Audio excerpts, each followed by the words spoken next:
Hello, everyone. Welcome to this week's bounty episode of the Day Zero podcast. I really got to stop doing that. I'm Spectre. With me is Z. As always, to spot the Vuln challenge that we had up on the pre-stream and also that we're sending out on Twitter now will be covered on tomorrow's binary episode, and we'll also tweet out the solution there as well. All right, so let's get into our topics for this week. So first, we have a Instagram 2FA disable from Geek Freak. Perhaps a bit less technical than a lot of the other Instagram issues we've covered previously, since this one ultimately resolves down to a brute force, which we'll get into in a little bit. But first, another important thing before getting into that is understanding that with Instagram, you can sign up using a phone number, which kind of makes sense. Instagram is intended to be used on phones. And when attempting to sign up with a phone number that's already used on another account for 2FA, for whatever reason, once that number gets authenticated, it will disable the 2FA on the original user's account without their knowledge or consent. So that's important here because that's what this attack leverages. So it's Um, without their it's without their consent, but it is with their, because they do send an email indicating that the 2FA was removed. So I mean, I agree. It's without consent, but it isn't necessarily without knowledge because they're at least informed that such a thing happened. who One reads thing, email anyway? uh, I mean, that's valid. That's fair to call out. and I That think said, what I meant. I think it makes a little bit of sense here that they do that because occasionally people lose, like, they change phone numbers, anything like that. You no longer have access to it. If a new account is being created, somebody new has verified in theory that they own that phone number. It does to some extent make sense that only one account is going to have ownership of a phone number at a time. I mean, that sounds like a case that should be handled through support, like the support system, though. If somebody like gets a new phone number and they forget to disable the 2FA, like I feel like that should be going through a ticket system. Should It you shouldn't be be trying to do this in an automated fashion. but should you be blocking the old users? um or sorry, the new user, somebody who just, I got a new phone, got a new phone number, hey, let's check out this Instagram thing. I feel like it's a sane choice. I mean, you can make some other choices, such as requiring them go to support to have the phone number removed. That does also mean that you can't have an easy check for like only one user has this phone number associated with their account. Like, you suddenly have any phone number can be associated with many accounts, which can in turn create other vulnerabilities. Down the line, just having that sort of architecture versus just one account owns a phone number and that one-to-one mapping. Yeah, I it's think a bit there's of a arguments tricky. both ways. It's a bit of a tricky situation for sure, because it's so easy for somebody to just get a new phone and forget about what could be attached to their phone number, like 2FA. And it kind of varies service to service how that's handled. So yeah, I mean, I don't agree that it's the best solution with what Instagram rolled with, but yeah, I mean, it's fair to say that that is a reasonable solution, I guess. That just seemed a bit weird to me. The other thing I did want to comment on was when I said without the user's knowledge, I was thinking more on like it wouldn't alert them directly through the application, but I mean, yeah, they say in the blog post that it goes through email, and yeah, I mean, I'll be honest, I don't know how many like Instagram users or like people like that are going to be checking their email very much, but yeah, Does it I guess indicate without the that knowledge is not a super accurate statement. there are no other notifications? I could imagine like email just kind of being part of Instagram's notification stack. Now, I don't use Instagram, so I'm not actually sure if they kind of just treat notifications as a blob, and then you can set up your priorities on where things go. So, some user might actually get a push notification with something like this, depending on the configurations. Or like, do they indicate otherwise? Given the fact that they explicitly only call out the email, it makes me think that there's nothing that's more obvious. Which is Um, fair, but they might also like not actively be logged into it either, or something, just not looking for it. yeah, that could be true as well. But anyway, like yeah, the main thing here is the fact that if somebody registers an account using a phone number that already has 2FA, the account that had 2FA will have that disabled. Now, obviously, in order to do that, you would need to be able to recover and enter the one-time password to confirm the phone number for the new account, and which is where the brute force comes in. So Instagram does try to prevent brute force via like typical rate limiting on the IP, but by just rotating your IP and sending the request with different IPs, you can bypass that rate limit. And where the one-time password is just 6 digits, the entropy isn't super large. So as far as brute forces go, it's not unrealistic for that to be a viable path. So yeah, I mean, kind of two issues there. The main thing that got patched by Facebook was they changed the rate limiting from being IP based to based on the phone number. So that's a good change. That makes a lot of sense. Um, and yeah, as far as I know, like they still do the thing where it'll remove the 2FA if somebody registers and verifies with the same phone number, So because now that's just a I'd design choice.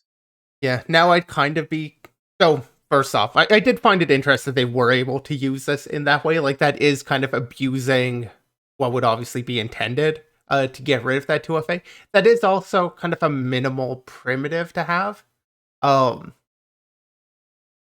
removing the 2FA, like it's still something, but you'd still need like the victim's password to actually take advantage of that somehow to log in as them. And then you just wouldn't need to do the phone 2FA, but any other 2FA that's set up would still come through. So, like, it's worth calling out. Instagram gave them, I believe, a $5,000 bounty for this one. I think there's somewhere here. Yeah, $5,000 Yeah, near the bounty. bottom of the timeline. So, I mean, they gave that, which is more than fair for the issue. It would be difficult to really take advantage of it, but like you were saying, if the notification is, that's definitely, you could use that and then take some more time to take advantage. Like it can be a subtle issue that people don't notice has even happened in the first place. Yeah, the impact is a little bit low in the way that you have to chain it with other attacks for it to really make any sense to do it. But yeah, I mean, it's still a fair attack to point out. I mean, the entire idea of 2FA is securing the account against takeover. So being able to disable that is a fairly big thing, even if on its own it might not, um, you know, Yeah, get you no, the I account. mean it has an impact. It's definitely there. I'm not arguing otherwise. Yeah. And yeah, it's a downside of how they decide to structure that with one account owning, or one phone number being owned by one account, thus leading to that removal, which is an interesting scenario. The IP rotation is kind of a classic thing. You do rate limiting on the IP basis. I would maybe wonder now, since I would assume otherwise. So the fact that they don't mention this as available during like the login process as a way that you could bypass the 2FA by brute forcing it is an interesting thing to be missing if it did have an impact there. So it does seem like this is at least separate from like the normal login 2FA. Um, I mean, I do find that a little bit interesting that they would separate the code in that way versus Yeah, I just hadn't really using thought like the about that same when I was going 2FA through it. or same 2FA code. Since it's different, I would wonder if the new rate limiting impact might have like if you could lock a user out by triggering the rate limiting on the phone number. If you could impact the login 2FA versus the account creation Versus like 2FA. this. Yeah. But since they're separate, probably not. But that is kind of the challenge when it comes to rate limiting. If you do it by IP, you can get around that with brute forcing. If you do it by account, then you kind of face the risk of having that denial of service just by an attacker trying to brute force the account and denying the legitimate user access. That'd be a good thing to test. Yeah. Yep, that's a fair call out. All right, but yeah, we'll move on to our next topic here, which is Slack. This is a cross-site leak in Slack's file sharing functionality. This is from Julian Kredel, I think is how you say it. I might have said that wrong. If so, apologies. But yeah, this can allow attackers abusing the bug to de-anonymize other workspace members using malicious sites. So this was found kind of through variant analysis after the author read the leaky images paper from Usenix 2019, which I can't remember if we covered that. I meant to go back and look to see if we had covered that before, We but did not cover forgot to. it. Okay. We've talked about cross-site leaks, but we did not cover. We didn't cover the Leaky. paper. Yeah. Okay. So yeah, I mean the whole idea around that was that images or resources on a service could be used as an oracle, especially if they were behind authentication to probe whether or not a visitor of a page was logged in as a certain user. Just using the fact of if they had access or not to ascertain, if they're a certain user. Yeah, I mean, So that's kind of the critical functionality here is that difference in behavior, whereas a logged in user any user that isn't authenticated to view that specific file will be redirected away versus actually being shown whatever the file is or having a download triggered in this case for the file. So something like Discord where you upload something, as long as you have that URL, everyone can access it. There's no leak there, but Slack has some authentication on those attachments. Therefore, you've got a difference in behavior, which then leads to the further leak. yeah. So speaking of that difference in behavior, there's three different behaviors that can be exhibited with the private shared Slack links. So if you're logged in and authorized to view it, it'll download the file and work normally. If you're logged in but you're not authorized for that link, the browser will go into this redirect loop where it'll keep trying to download the resource until the browser eventually tells it to cut it out and stop. Or if you're not logged in, they'll just get redirected to the file without being looped. I thought that was a little bit weird that the behavior was different between being logged in and not authenticated versus not being logged in at all. But I don't really know how Slack has it set up, so it's kind of hard to comment there. But I did find that a little bit strange. But yeah, so due to that difference in behavior, like Z was saying, you kind of have that oracle of whether or not someone is logged in. Now, Slack does use a same site cookie that must be included in cross site requests, making it so the shared resource has to be accessed through top level navigation and it can't just be accessed through JavaScript. But the way they got around that was by using a window location update and using a timeout to give the browser enough time to redirect away if the user isn't the target. So just kind of doing like a timing based thing where, if the timer expires and they're still on the malicious page, then they know that the user is logged in. So to clarify on that one a little bit, this one relies on the fact that when you access that file, it's going to try and download it. If it were displaying it, you would actually get redirected away. So that difference really matters here. Because you've got the case where if you're not authenticated, you're going to eventually end up just on an error page. Either that's going to be the browser's error page because of the too many redirects, or you're just going to another page. So updating window location will navigate you away. But because it's downloading the file, so that's like your content disposition header with attachments stated. Because of that, because it just triggers the download, most browsers are like, well, this is just a download. We don't need to change the page.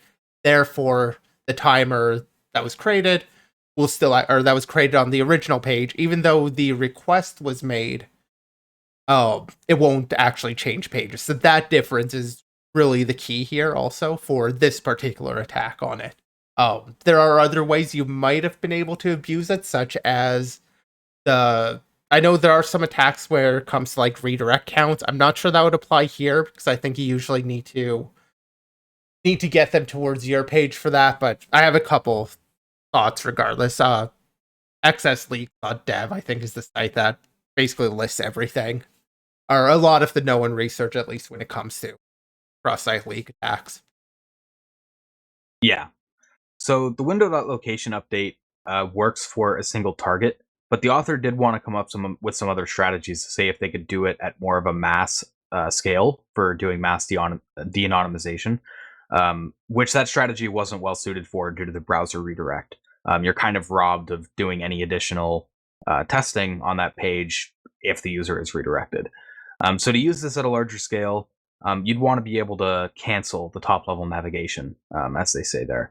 So luckily for them, HTML form GET requests technically count as a top level navigation. So it'll carry that same site cookie, or any same site cookies.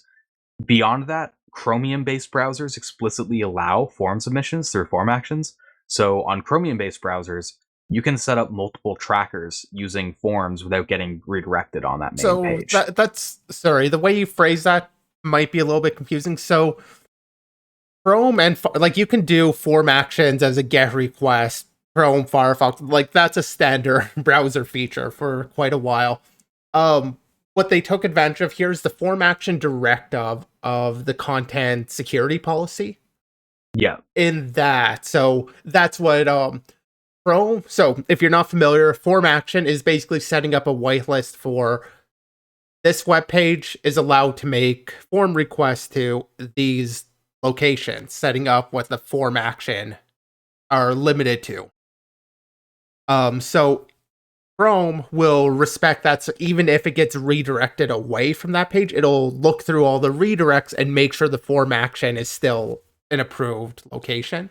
Whereas Firefox only requires that the actual form action, the original URL that's being sent to, is approved in that whitelist. So in that case, you could take advantage of Chrome's behavior in following it through the redirects, or enforcing it through the redirects would be a better way to put it. It's not just the fact that that it supports GET based forms. No. So I said that it's because they explicitly allow them through the CSP. I didn't say through the CSP. I probably should have there. That's probably what led to a bit of the confusion there. So, but yeah, the problem is the Chromium-based browsers allow them through the CSP, whereas they said like Firefox and Safari and some of the other browsers they tested, it wouldn't go through. So Yeah, well, it it's supports kind it of also. limited in how this can be. I actually wonder if Chrome might be in violation here a little bit. I don't know what the spec is or how that format should be enforced, but it makes sense that Firefox and Safari don't follow redirects because the form action is just that first request. That is the one that the page has set.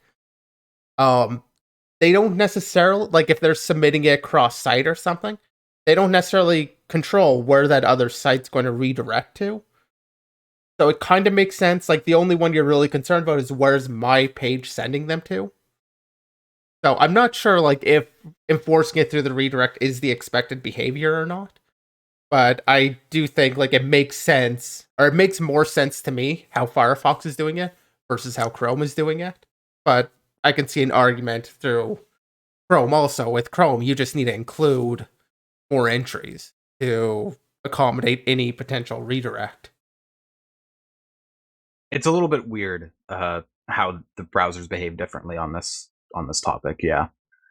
But yeah, so that technique works, but it doesn't work too well at scale, since it has like an ON complexity on the number of users you want to track due to having to use a lot of resources. He then goes into detail on a more optimized technique, which involves of using group DMs to limit the number of resources needed, and using bit vectors. I won't go too much into that here because it's mostly just optimizing the existing technique that we already talked about. They reported this issue to Slack through the HackerOne bounty program. Slack chose not to accept the report or pay out on the basis that this is a team member versus team member attack, which is considered a trusted action. And users in a Slack space are trusted more than, say, a random Twitter user or something. It also has limitations that limit the impact, which the author is very open about for what it's worth, such as the limited impact of browsers for the form submission technique, only allowing Chromium-based browsers to work. It also doesn't work on like the desktop client or mobile applications. It's also somewhat unreliable due to being a timing-based attack. So there could be some instances where if the page takes a while to load, they could incorrectly think that a user isn't the target. And it also doesn't scale super well unless you use the group DM technique, which is pretty noisy. That said, the author still disagrees with Slack being dismissive of the report. And that's just disagreement on the idea that Slack space always consists of trusted members, arguing things like cross business Slack workspaces and such could make such an attack like a viable attack scenario. And there is like a low barrier to entry to abuse the issue. So, yeah, there's a bit of a disagreement between the researcher and Slack on this one. I'm a little curious on what your thoughts are, Z. Like, if you would support Slack and their dismissal of the report. I mean, cross-site leaks are a weird area. It's one, it's a fairly new attack surface. Like really, I want to say it was only like 2 or 3 years ago where I mean, maybe it's been around longer, but where we really saw, because it was used against like the Project Zero bug tracker, as I recall it. That was at least one of the first times I took notice of the attack. I won't pretend to know the entire history, but it's a cool attack. It's something that's going to be very, like, a lot of times it's going to require a lot of targeting. And that's true in this case too. I do think Slack should try and fix this, but it's kind of a hard thing. Like these sorts of side channels, I could understand not really wanting to pay out a ton on them either.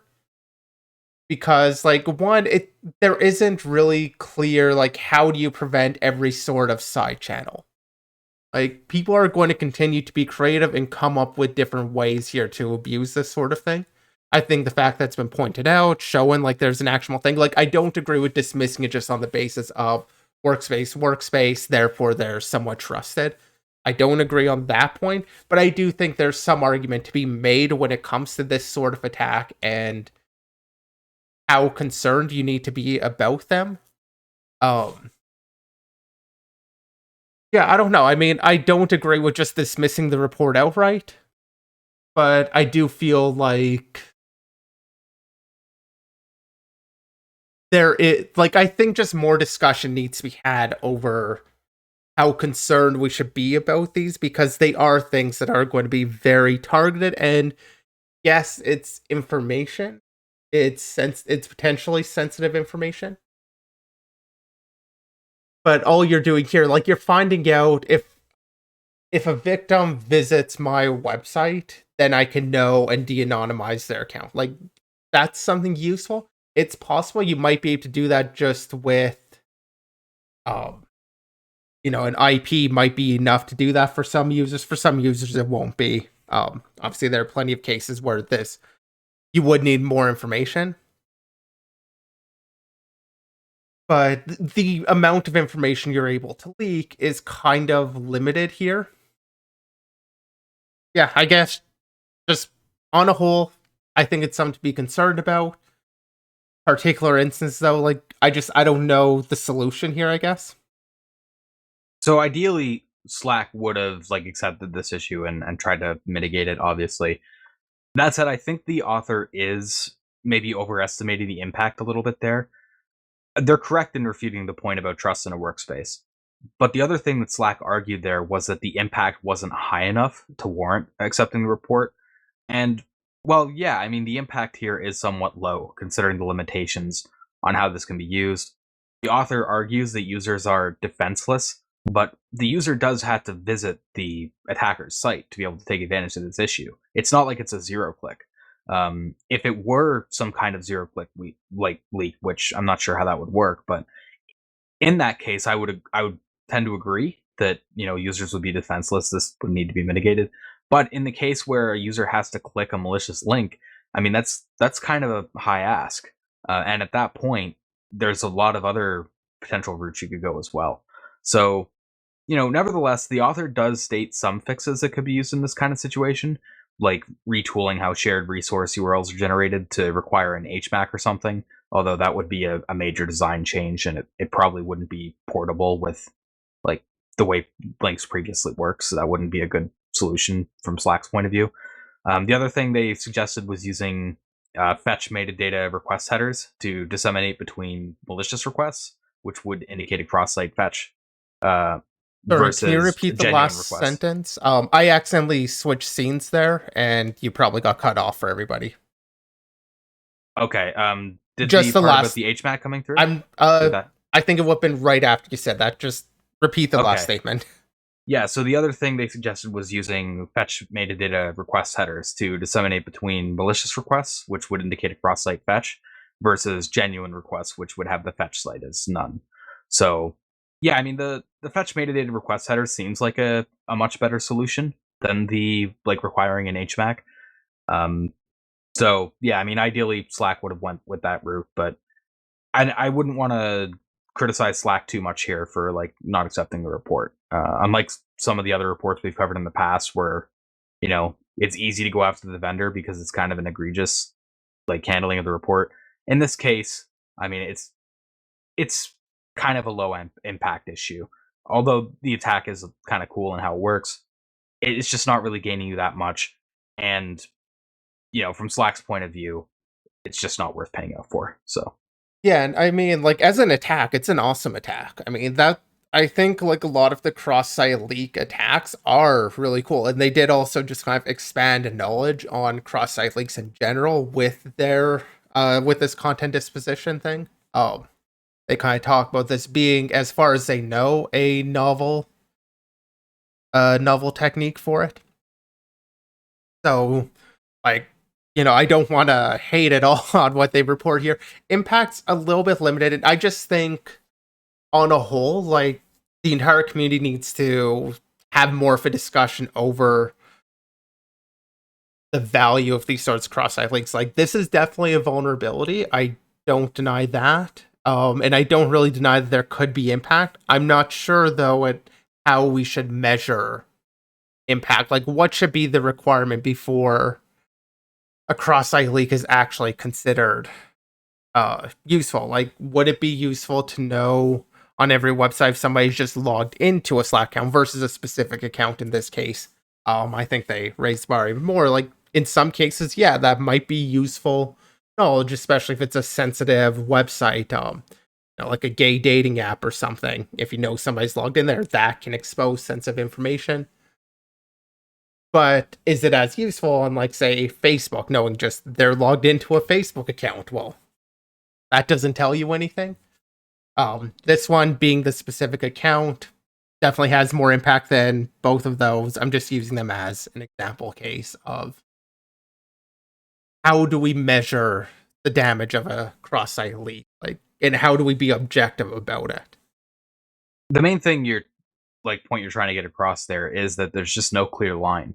And part of the reason for that is, like you were saying, it's kind of dependent on the scenario. It's gonna vary on a site by site or service by service basis. So it's hard to come up with like a generalized rule or line to state like this is an issue versus this is somewhat not important. It's hard to come up it's a with, and hard I issue. just don't think the discussion's really been had yet. Like, in any case. Yeah. So, like you said, the attack is cool. I just really like side channel type attacks in general. I think it's a really cool attack class. So, um, you know, that's why we covered it. And it's one of the more creative attack classes too, because it really is just like a creative way can you come to leak more information. Or sometimes it ends up with some, let's say, less than feasible scenarios. Like we covered a paper a while back about leaking through monitor brightness. Like leaking a bit of data through monitor brightness. And I like, remember at one point an air we had gap machine papers. having a camera on it seems a little bit stupid, but it's still somebody had the creative thought.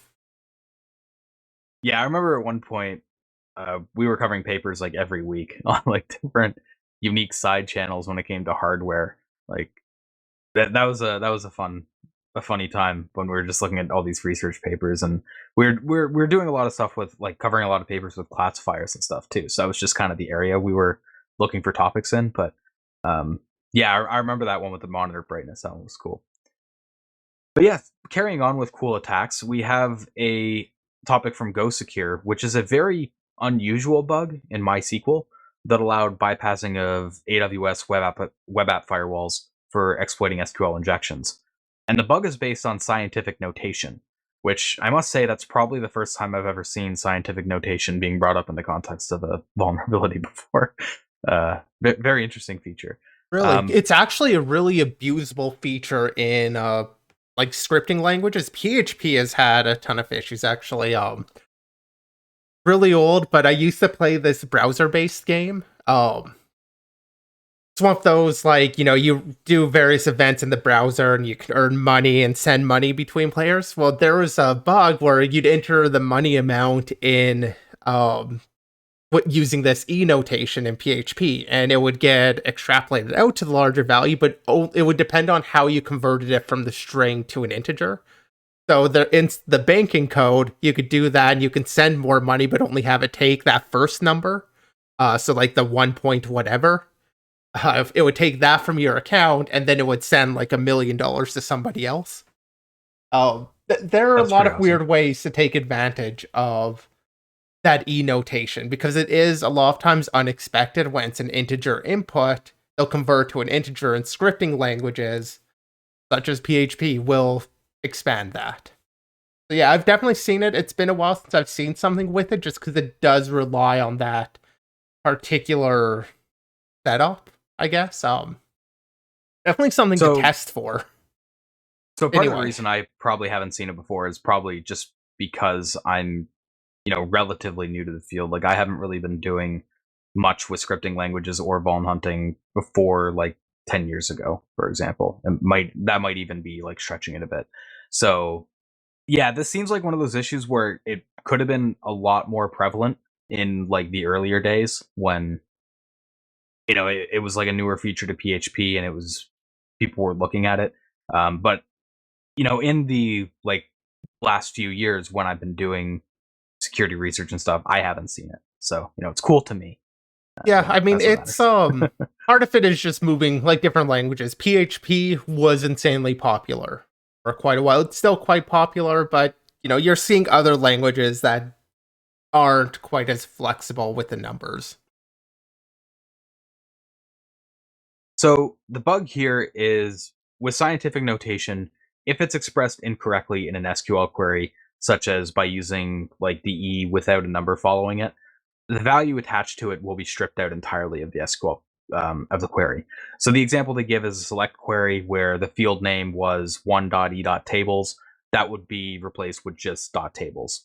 So that allowed this problem where SQL could execute queries differently than what the web app firewall was seeing and expecting. So there was kind of a desync there with how the invalid scientific notation cases were handled. So the web app firewall would just let them through, whereas SQL would end up changing the queries upon finding the invalid syntax. So pretty straightforward issue there. The reason they pin this issue specifically on MySQL is saying that if a query has invalid scientific notation, the query should just be rejected outright. They Yeah, shouldn't try to do this like automated fixing of it. it's surprising that they run this outside of just like string processing or when they enter some that should be an integer. Because where they're able, because they could basically put this number E like dot and then no value after. And if you're not familiar with this notation, it's like if you would do like 1.5 E or yeah, let's go 1.5 E 5, that would multiply by 10 to the power of 5. So like that old scientific notation if you're not familiar with this E notation. So by not having any value afterwards, it's treated as 10 to the like nothing. It doesn't have an answer, therefore just there's no answer. It's not 10 to the 0, which would end up being 1, which is actually a little bit surprising that doesn't default to just treating it as 0. But I think the more surprising thing is that this runs across the entire query, rather than just where it's expecting a number. Because of that, you can basically inject it and have it get stripped out everywhere. Um, it's a cool little bug, though. A little bit surprising, and I would definitely put it on MySQL as the problem here, rather than I mean, web application firewall shouldn't be relied upon as like your only security for SQL injection, anyhow. But I think not knowing that this would happen is pretty sane on the web app firewall developers. Yeah, it's hard to There's blame them for this one. Yeah, it's really hard to write like a web app firewall. Like you've got to consider so many cases. There's so many things that can go wrong. Yeah. So, like you said, again, this is one of those cool bugs where it's not a super high impact issue because it kind of requires that, you know, there is a SQL injection to take advantage of in the first place. And this is mostly getting around the web app firewall, which is kind of like a last line of defense. It's not something you should be relying on. You should have things in front of that also, but just a cool bug. So yeah, wanted to cover it. So moving to our last topic of the day, which is an IDOR in Reddit in their Reddit coin purchasing system, reported by YanoHD. The purchasing system here is used for it's what's used for giving like platinum or gold or silver to other Reddit users. I've never really done that because I don't really care about Reddit that much, but I know it is a pretty popular feature there. So Z, I'll let you take this one away.